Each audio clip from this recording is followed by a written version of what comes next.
kisah Dajjal, ya, yang merupakan kajian kita terkait tentang fikih asyrofisah, fikih tanda-tanda kiamat, fikih tanda-tanda kiamat.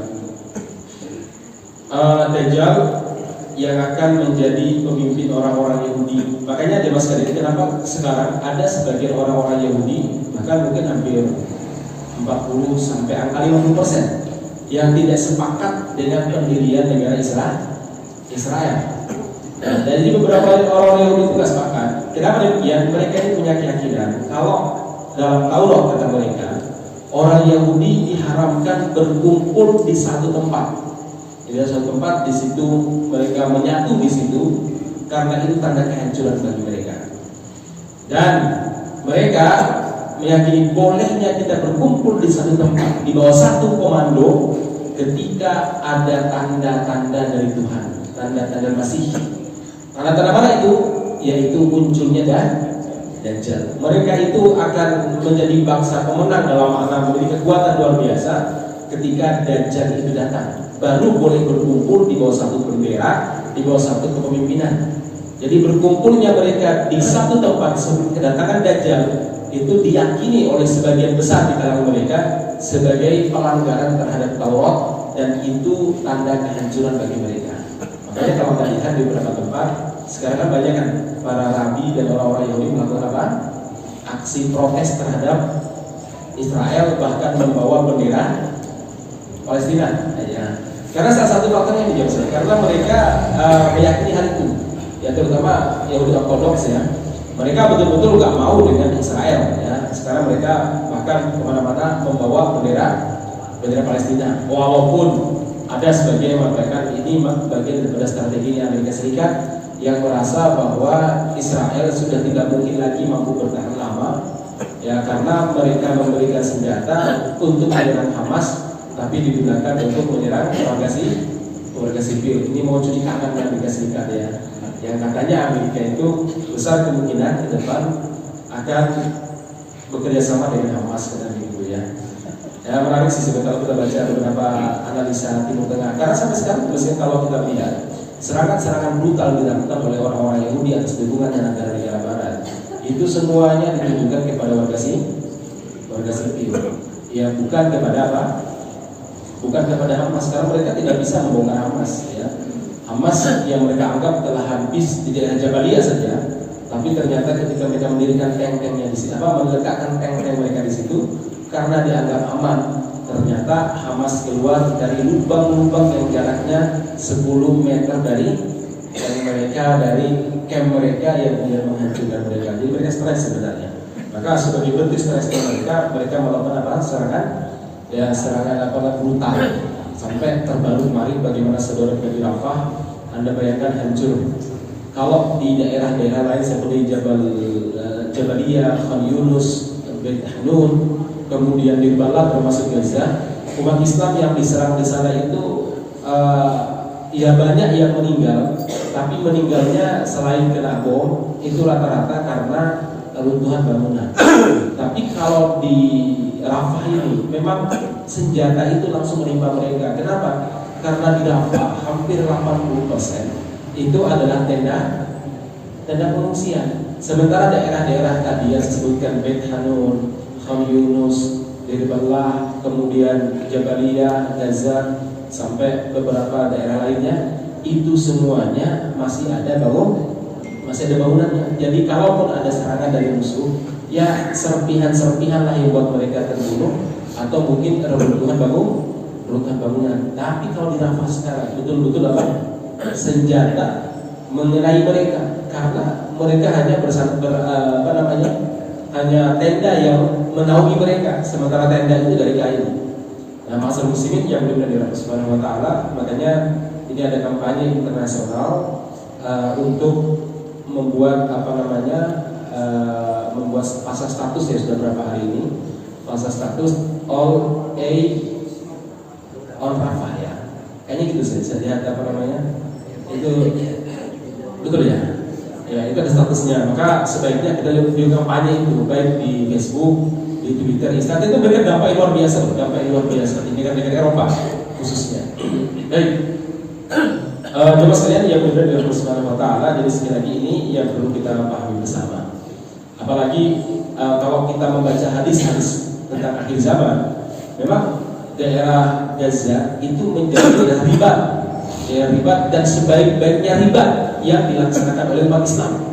Sebagaimana sabda Nabi Muhammad SAW dalam sebuah hadis yang sangat panjang, bahwa umat Islam itu akan mengalami 5 fase.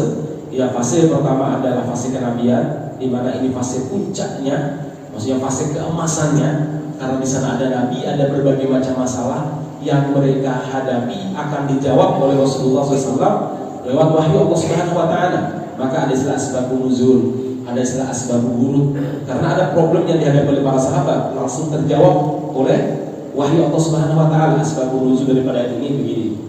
Ada asbabul wurud, kalau itu hadis, sebab adanya hadis ini karena peristiwa ini atau karena pertanyaan ini, puncak kemasan. Kemudian fase kedua, fase kehilafahan sudah berlalu. Fase ketiga adalah fase kerajaan Islam yang besar, zaman Umawi, zaman Abbasi sudah berlalu juga ya Mas sekalian. Dan fase keempat adalah fase imarah, kerajaan-kerajaan kecil sudah terjadi di Nusantara sejak zaman kerajaan Islam Aceh Darussalam, kerajaan Islam Samudra Pasai, sampai kerajaan Islam Demak Bintoro, kerajaan Islam Cirebon, kerajaan Islam Gresik, Giri Kedaton, sampai kerajaan Islam yang ada di Ternate Tidore yang mampu menguasai Papua, juga demikian kerajaan Islam yang ada di Kalimantan, yaitu kerajaan Islam Banjar, kerajaan Islam Goa, kerajaan Islam banyak sekali Muslim. Udah berlalu fase ini, dan fase yang kelima inilah fase dihadapi oleh umat Islam. Hari inilah kita menghadapi fase tersebut. Itu apa? Fase kekacauan. Kenapa kacau? Tidak ada nabi yang memimpin kita, tidak ada khalifah yang memimpin kita, tidak ada raja-raja Islam yang melindungi kehormatan umat Islam. Ya, sebagaimana dulu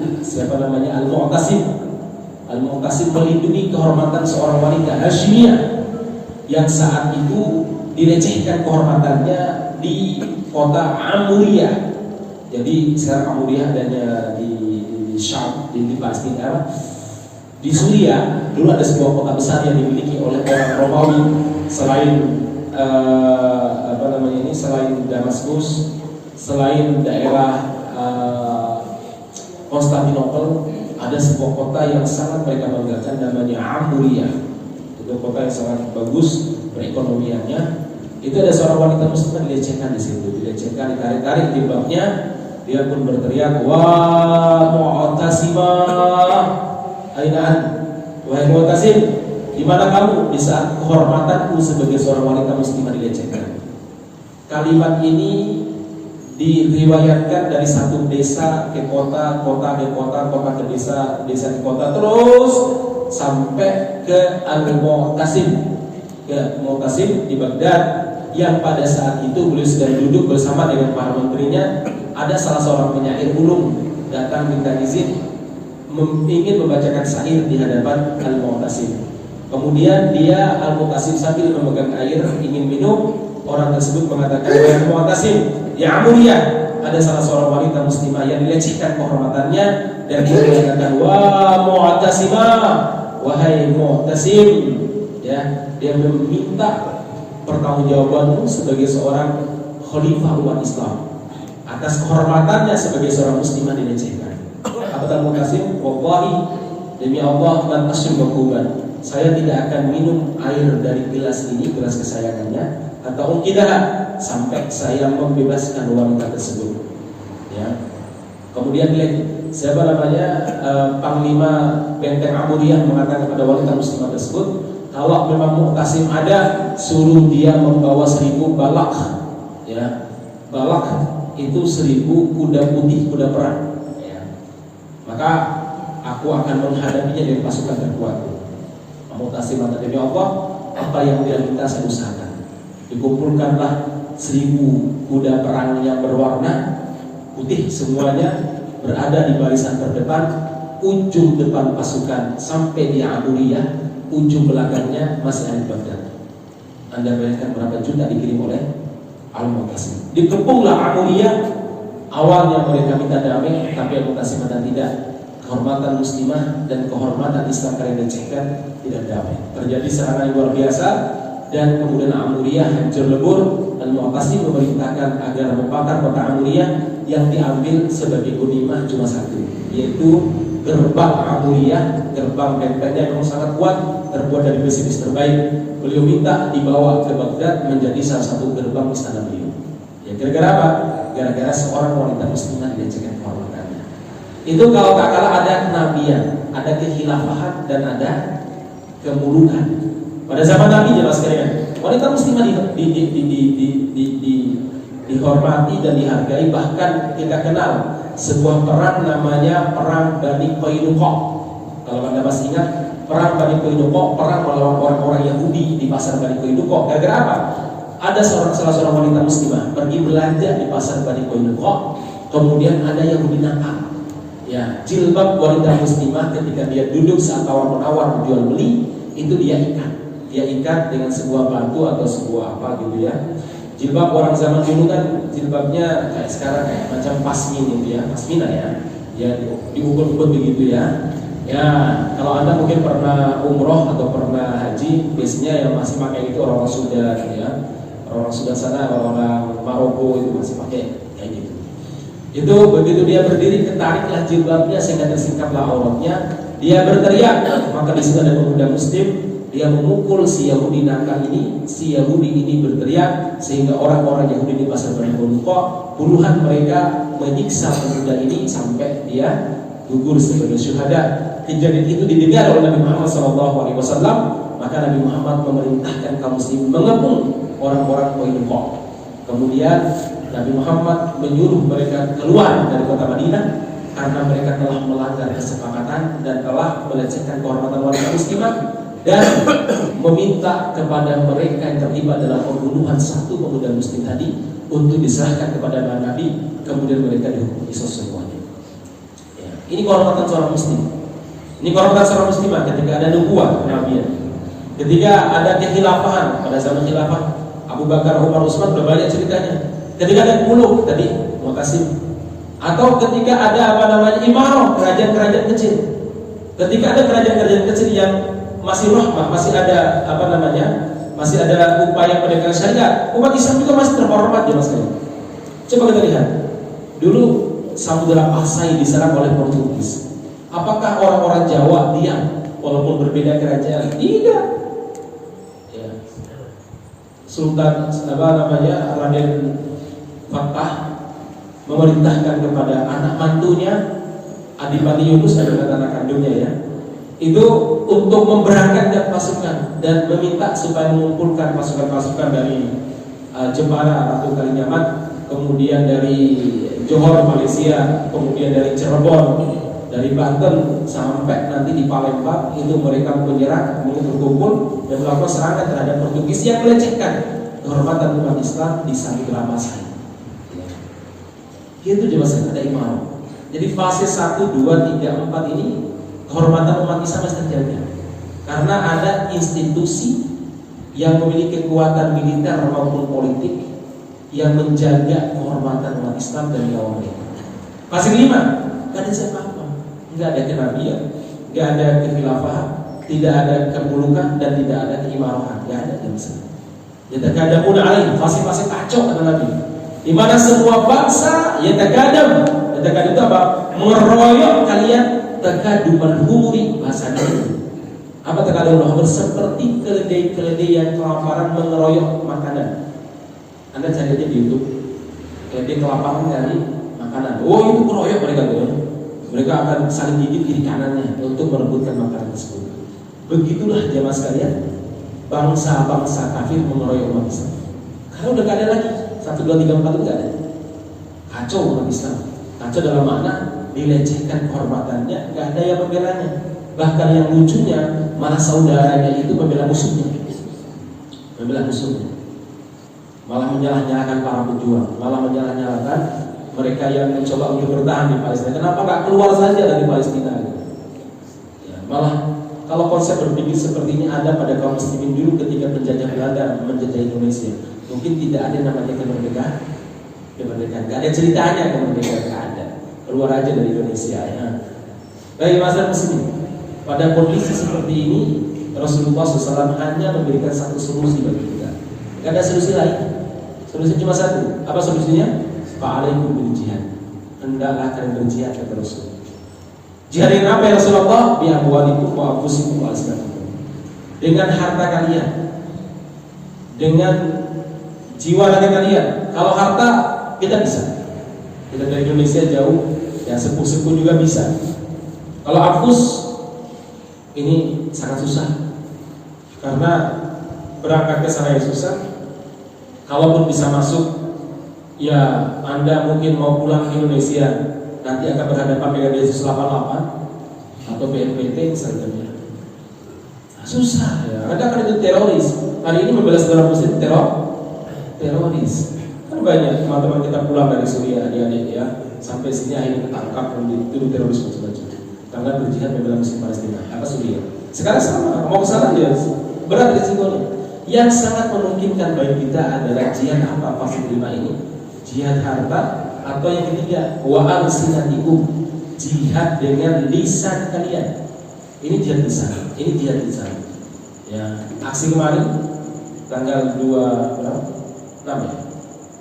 Tanggal 26 ya? 26. Ya, kemarin di Geladak ya, itu juga bagian daripada apa? Jihad lisan. Yang bisa dilakukan ya Mas, yang bisa dilakukan. Jangan kalah dengan orang-orang Eropa. Di Australia tiap hari demo aksi. Kemudian demikian juga di Kanada. Anak-anak mahasiswa itu sampai menyobek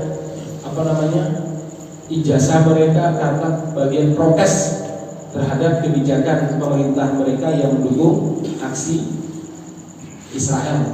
Demikian juga di berbagai negara. Luar biasa begitu. Baik. Kemudian Rasulullah juga wa'afdul jihad itu, jihad yang paling baik saat itu adalah riba. Menjaga negeri kaum muslimin agar tidak direbut oleh orang kafir. Namanya riba.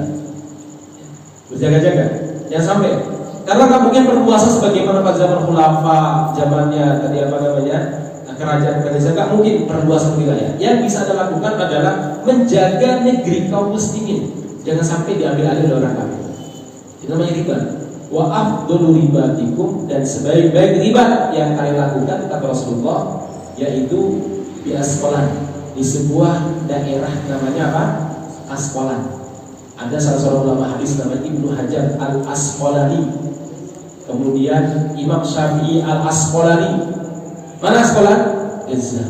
Itulah Asqalan dalam peta kuno hari ini. Jadi seakan-akan Nabi telah membicarakan kondisi kita sekarang. Pada 1440-an tahun yang lalu Nabi sudah menceritakan kondisi kita masing-masing, bahwa kita akan menghadapi kondisi yang terjadi, kondisi kacau, tidak ada khilafah, tidak ada kenabian, tidak ada keburukan dan tidak ada imaman. Di mana kondisi tersebut umat Islam dikepung dari berbagai penjuru. Hari ini kita lihat di Palestina, Amerika, Inggris, Perancis, Kanada, India bahkan Kolombia, mereka membantu membangun bagi Israel. Kemudian apa lagi nih Mas Rian? Bahwa yang diserang paling mengerikan Asqalan, Nabi sudah menyampaikan, hari ini kita menyaksikan.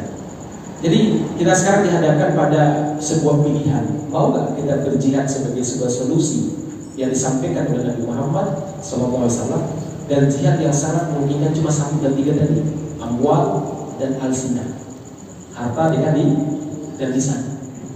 Seorang muslim seharusnya berpikir, apapun yang dia lakukan, harta Anda punya usaha yang dia lakukan itu serius untuk apa? Untuk membantu dakwah dan perjuangan. Kalau seorang muslim berpikir bahwa apapun yang dilakukan, usaha dia, pekerjaan dia, walaupun dia tidak langsung di dakwah, tapi saya dipikirkan bahwa hasilnya nanti harus saya gunakan untuk jihad harta. Itu penting, jihad harta. Kalau kita berpikir seperti ini, Allah akan meningkatkan ekonomi kita. Tapi kalau berpikirnya hanya untuk memenuhi kebutuhan keluarga, ya tadi kalau udah beras terpenuhi, udah mampu beli mobil ini, udah mampu bangun rumah ini, ya malas-malasan. Kenapa? Karena targetnya itu sampai situ. Tapi kalau target dia adalah jihad harta ke atas, nanti dia terus tidak ada istirahatnya. Kenapa? Dia akan mengumpulkan dalam rangka apa? Untuk membela Islam. Jangan kalah dengan orang-orang Yahudi. Dr. Nawaf At-Takruri, salah seorang tokoh Hamas yang dulu ditugaskan untuk belajar kedokteran, belajar ekonomi lah atau kesehatan di Amerika Serikat, saya lupa daerah mana di Amerika. Beliau itu pernah menulis sebuah buku namanya Jihad Amwal, Jihadul Mal, Jihad Harta. Dia cerita begini, yang membuat saya tercengang, kata beliau, ketika saya itu diajak ke rumah salah seorang sahabat teman kuliah saya, orang Yahudi. Nah, ketika dia ke rumahnya, di sana aja Mas lihat, beliau dihidangkan teh. Kan biasanya orang sana kan tehnya itu gula sama apa? Tehnya terpisah. Beliau ambil tehnya, terus beliau ambil gulanya, beliau minum. Tapi kawan Yahudi cuma teh tawar, dia tidak pakai gula. Dia pun bertanya, apa kalau bahasa sekarang kamu diabetes? Kok tidak pakai gula? Apa jawaban dia? Enggak, saya normal, saya baik-baik. Bapak nggak pakai gula kenapa? Si Yahudi ini bilang begini, ini cerita dokter Muhammad Takruri. Ya, beliau ini orang Hamas yang ditugaskan kuliah di Eropa. Ya. Jadi ada dan beliau orang bodoh-bodoh, ya. Banyak para dokter-dokter dan pakar-pakar misalnya. Itu termasuk mungkin Profesor Dr. Sulaiman Al-Ashqar yang bukunya banyak sekali berpuluh-puluh jilid masalah syariat.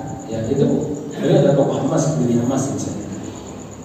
Sehingga kita Mas Kalian beliau ini Adit bilang gini, Mas, nama saya Mas Nawaf, kami orang-orang Yahudi di sini di negara bagian ini punya komitmen untuk mengurangi beberapa konsumsi kami, termasuk gula. Kelebihan dalam rangka apa? Nabung untuk membantu saudara-saudara kami di Israel. Maksudnya gimana? Jadi saya punya komitmen dari keluarga, demikian juga di beberapa keluarga Yahudi. Kami dalam sehari hanya minum manis pakai gula, itu cuma sekali. Terutama ketika ngeteh bersama keluarga. Sisanya apa? Kami kurangi konsumsi gula. Yang saya harus tahu lah, misalkan dalam sebulan mereka 300 atau 200 lah ya, $200 untuk konsumsi gula dan teh. Itu mereka bisa irit, mungkin pengeluarannya cuma 100-150 misalnya. 100-nya karena mereka irit tadi, tidak konsumsi banyak gula. Untuk apa? Untuk mereka nabung, kemudian nanti dikirimkan untuk membangun pemukiman saudara kami di Israel. Kaget beliau, sampai begitunya orang-orang Yahudi itu jihad hartanya mereka. Ya. Sampai masalah konsumsi gula itu mereka pikirkan betul efeknya dan apa yang akan mereka lakukan. Terus beliau bertanya lagi, lah, bukankah kalian juga mengambil sekian persen dari usaha kalian untuk kalian kirim ke sana juga? Iya. Kami di sini dibebani 30-40% dari penghasilannya untuk mereka gunakan, mereka kirim ke mana? Ke Israel. Jadi Anda jangan kira Israel itu kaya banget, enggak juga. Tapi ini komitmen daripada orang-orang Yahudi internasional. 30-40%. Anda bayangkan kalau orang-orang kaya, Anda bayangkan keluarga royaltisnya, keluarga bank dunianya, berapa dia berikan untuk Israel. Jadi kekayaan mereka itu karena komitmen mereka, orang-orang Yahudi. Nah sebenarnya kita ini orang kaya ya Mas. Orang-orang ini orang kaya. Daripada Anda habis dipajak, berapa sekarang? 30% ya? Ya. Yang di atas 200 juta 30%, lumayan kan? Apalagi sekarang dengan sih pajak pajak pembelian aja sudah mau naik sekarang. Anda makan di warung makan sekarang berapa? 11% ya? 12? 11 ya? Sebentar ini mau dinaikin. Saya dengar dulu. Ya, dan rencana ke depan SPP pun mau bukan dinaikkan, naik udah katanya. Ya, ada pajaknya. Ada pajaknya. Yang disebutkan nanti pajak sekian. Sampai saya ngeri ya Allah. Nah, impaklah ya Mas Ken, impaklah ya. Ini sekali lagi kalau kita berpikir seperti itu luar biasa. Orang Yahudi ternyata mereka itu jihad harta mereka. Baik, singkat ceritanya Mas Ken, orang Yahudi itu di akhir zaman itu akan dipimpin oleh seorang pemimpin tertinggi mereka, yaitu Al-Masih Ad-Dajjal. Dajjal. Ini ada kaitannya nih Mas Ken, ada kaitannya di kondisi sekarang.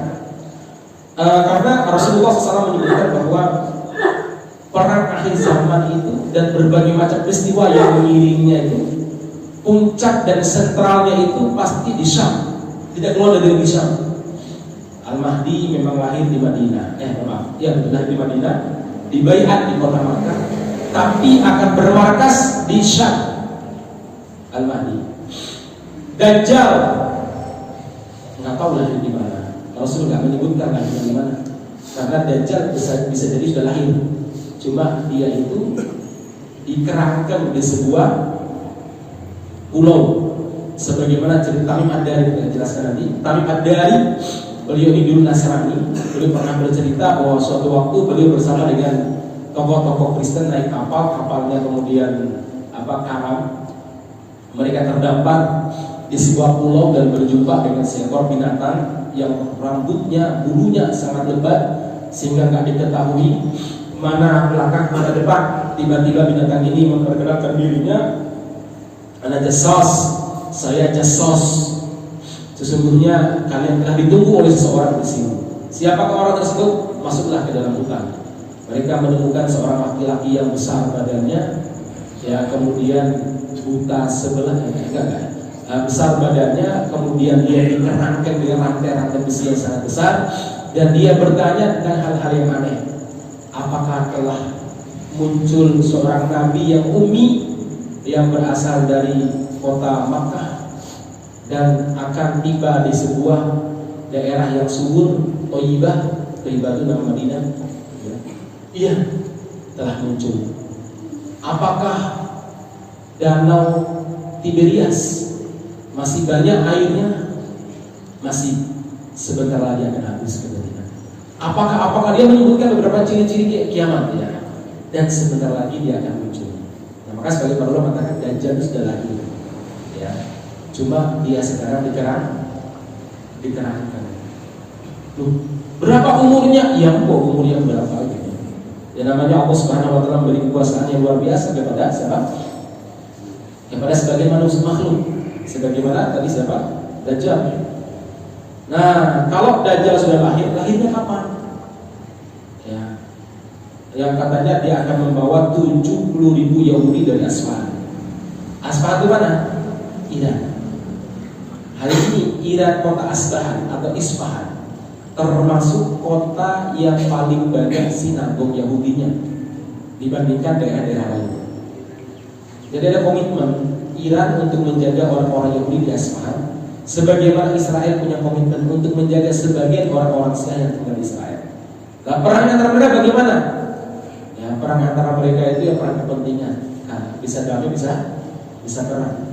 Memang yang membuat mereka berpisah karena kepentingan terkait tentang mimpi-mimpi mereka. Kalau Israel punya mimpi untuk membangun kerajaan Daud, sementara Syiah Iran memiliki mimpi untuk membangun sebuah imperium yang mereka sebut sebagai Al-Hilal Asy-Syi'i, yaitu imperium bulan sabit Syiah yang meliputi dari Lebanon, Yordan, Palestina, Iran, Irak, Kuwait, Bahrain sampai ke bawah, meliputi sebagai ke bawah lagi sedikit Yaman.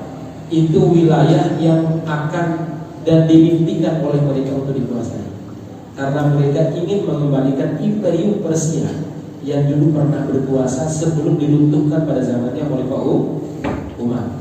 Nah, sementara Israel memiliki peta yang berebutan wilayah dengan peta yang dimimpikan oleh Iran. Jadi mereka ini punya persaingannya di situ.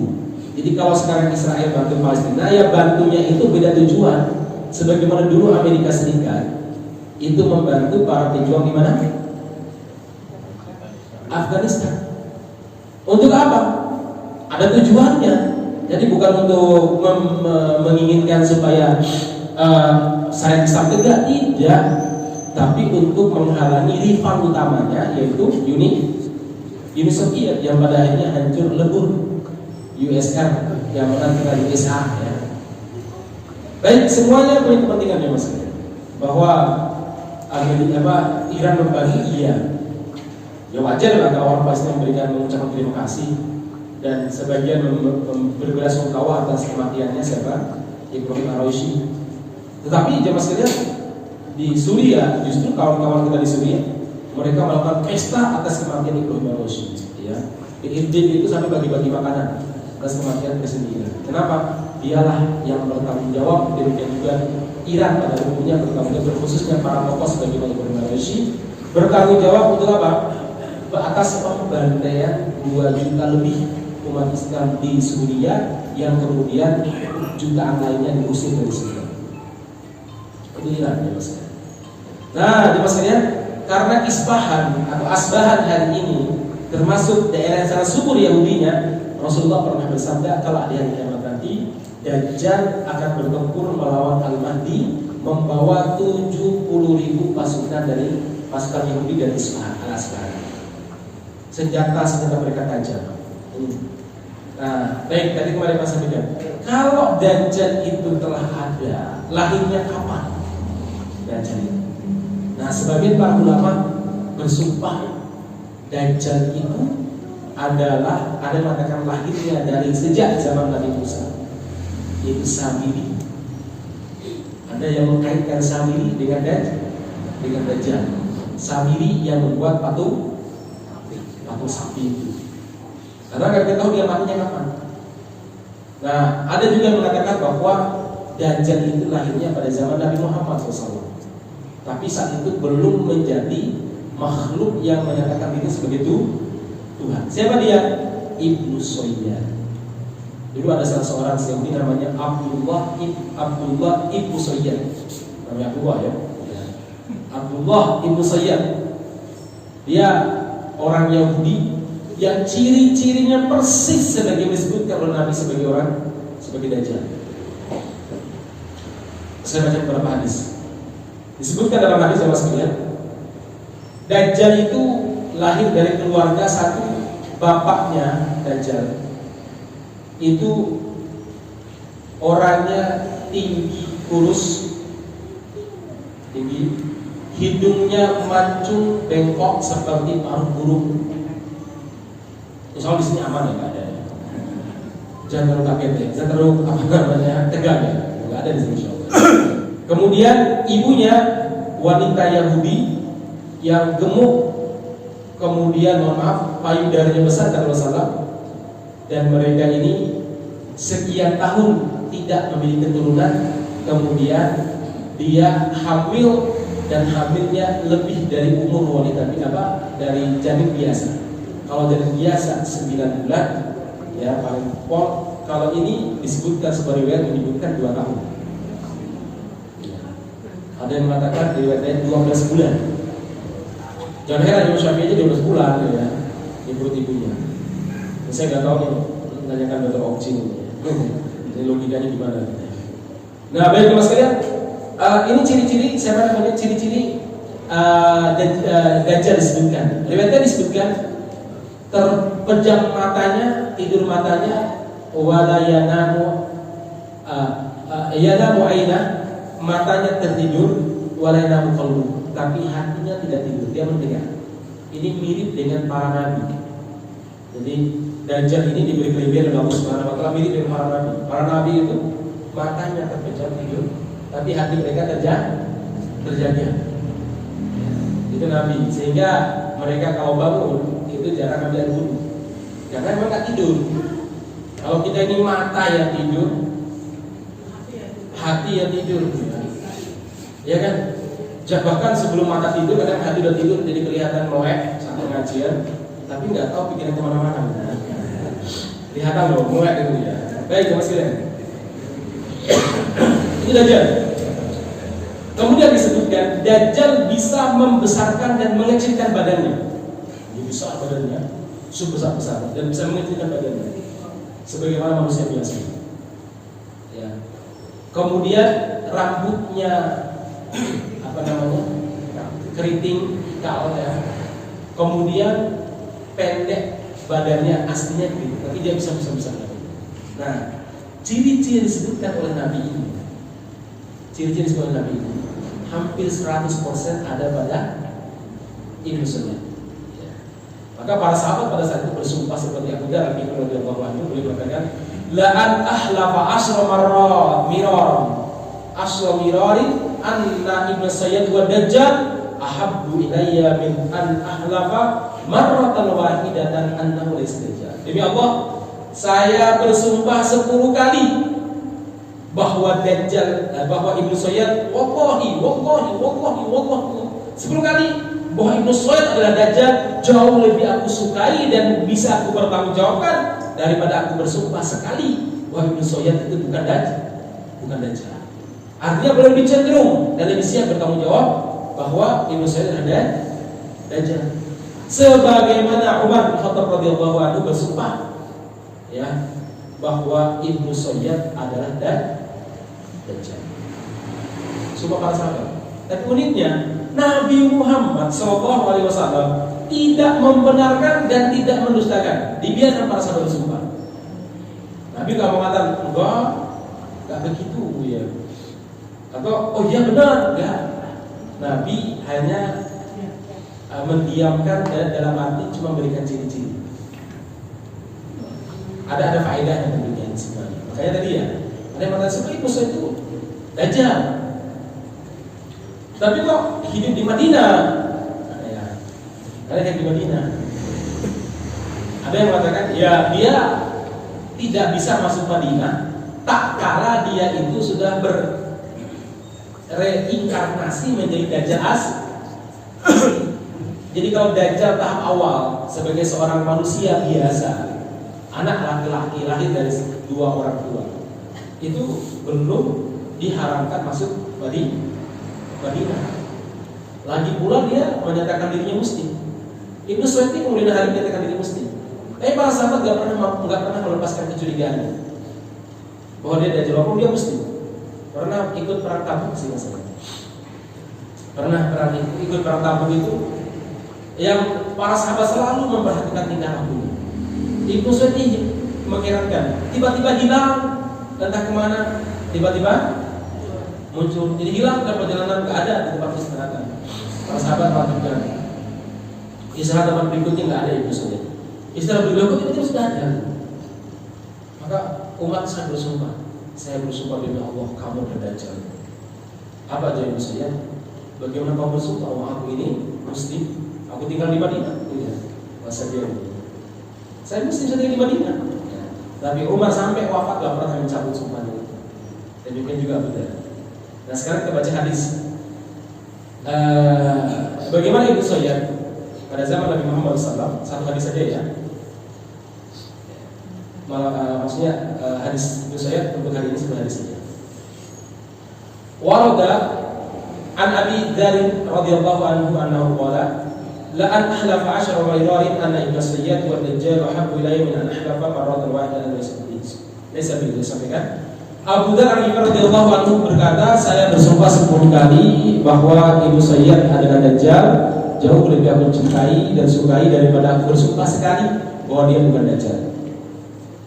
Wa kana Rasulullah sallallahu alaihi wasallam, Rasulullah kata Abu Dzar, suatu waktu mengutus saya ila ummi, kepada ibunya Ibnu Sayyid. Ibunya orang Yahudi ya. Rasulullah memerintahkan Abu Dzar, sadha kam hamalat bihi. Tanyakan kepada ibunya berapa lama dia hamil anaknya Ibnu Sayyid. Qala fa ataituha fasaltu wa qalat hamaltu bihi 12 syahra. Kemudian ibu ini memberitahu bahwa dia itu hamil mengandung si Ibnu Sayyid selama 12 bulan. 12 bulan. Ini sudah di luar dalam medis mungkin. Iya. Ya, kalau riwayat menyebutkan 2 tahun. Qala tsumma arsalani ilaiha. Kemudian Rasul memerintahkan lagi, sana kamu temui, tanyakan kepada dia, an sayhatihi hina waqa'a. Bagaimana suara putranya ketika lahir? Suara teriaknya seperti apa? Qala faraja'tu ilaiha fasa'altuha faqalat sayhat as-sabi ibn Syahab. Saya tanyakan kepada ibunya, gimana suara teriakan bayinya ketika lahir? Apakah seperti yang baru lahir? Jawaban ibunya, dia berteriak seperti teriakan bayi yang telah berumur 1 bulan. Kemudian Rasulullah menemui Ibnu Soyyad yang saat itu masih anak-anak. Kemudian Rasul mengatakan, saya menyembunyikan sesuatu darimu. Apakah kamu tahu apa yang disembunyikan? Ya, kemudian dia mengatakan duh itu maksudnya dukhon, bahwa akan muncul dukhon, akan muncul asap. Ya. Kemudian Rasulullah langsung mengatakan, Irsya fa innaka lan ta'dua qadrak. Menjauhlah, kamu tidak akan bisa melewati batasmu. Irsya itu sebenarnya bahasa Arabnya kalimat yang rodok kasar. Biasanya diucapkan kepada orang-orang yang menjadi musuh. Irsya, ingatlah kalau bahasa sekarang ya, ingatlah. Dan itu biasanya digunakan oleh Rasulullah dan para ulama dalam mengusir jin atau iblis. Irsya. Ya. Itu begitu. Nah, kalimat dan ciri-ciri ini membuat para sahabat menduga, dan dugaan mereka bisa disumpah bahwa Ibnu Soyyad itu memang dajjal lahirnya. Apalagi itu dibuktikan Ibnu Soyyad tidak diketahui meninggal di mana, kapan dikuburkan di mana. Tidak diketahui. Ya. Wallahu a'lam. Ya, jadi memang penuh misteri Ibnu Soyyad ini. Apakah dia dajjal? Terus bagaimana hubungan dengan yang dilihat oleh siapa tadi? Kalau ada, ya seperti apa? Insya Allah terjawab pada pertemuan berikutnya. Saya demikian barakallahu fiikum. Maaf pada hari ini. Alhamdulillahirabbil alamin. Assalamualaikum warahmatullahi wabarakatuh.